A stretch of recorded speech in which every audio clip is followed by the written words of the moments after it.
पूरे सर्किट में से जो 2 किलो ओम रेजिस्टेंस है इसके थ्रू कितनी करंट फ्लो करने वाली है। तो हमें जैसा कि बेसिक लो पता है कि करंट यहाँ पे इस जंक्शन पे आकर के स्प्लिट हो जाएगी। आप इसको किरचॉफ्स लॉ से भी बना सकते हैं। हमारे पास टोटल वोल्टेज तो दी गई है, अगर जो हम टोटल रेजिस्टेंस निकाले तो हमें इस जंक्शन की करंट तो मिल जाएगी। फिर टोटल रेजिस्टेंस निकालेंगे तो देखेंगे ये दोनों आपस में सीरीज में कनेक्टेड है, तो यहाँ पे टोटल हमारा 6 ओम की रेजिस्टेंस हो गई और ये 6 ओम और ये 3 ओम आपस में पैरेलल है, तो इसकी टोटल इक्विवेलेंट रेजिस्टेंस हमारे पास कितनी आ जाएगी बच्चों, 2 ओम की रेजिस्टेंस आ जाएगी। तो ये 2 ओम और ये 6 ओम दोनों मिलाकर के हमारे पास 8 ओम की टोटल रेजिस्टेंस हो जा रही है।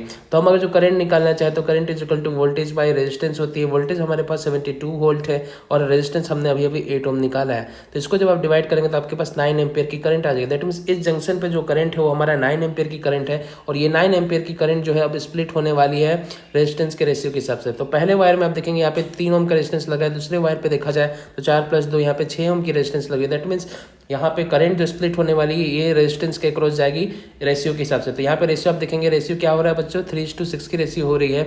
और करंट को भी हम यहाँ पे स्प्लिट करना चाहे तो बच्चों यहाँ पे एक चीज़ समझने वाली बात ये है, जहाँ पे रेजिस्टेंस कम वहाँ पे करंट ज़्यादा जाएगा, तो यहाँ से 6 जाएगी और यहाँ से 3 जाएगी, टोटल मिलाकर के 9 होनी चाहिए ना, और रेशियो भी अच्छे से बैठनी चाहिए। जहाँ पे कम रेजिस्टेंस वहाँ पे ज़्यादा करंट, तो कम रेजिस्टेंस का है बच्चों, कम रेजिस्टेंस 3 किलो ओम की तरफ है, तो यहाँ पे ज़्यादा करंट जाएगा। दैट मीन्स इसके थ्रू हमारा 6 एम्पियर की करंट जाएगी और जहाँ पे 6 ओम की रेजिस्टेंस है वहाँ पे हमारा 3 एम्पियर का करंट जाएगा।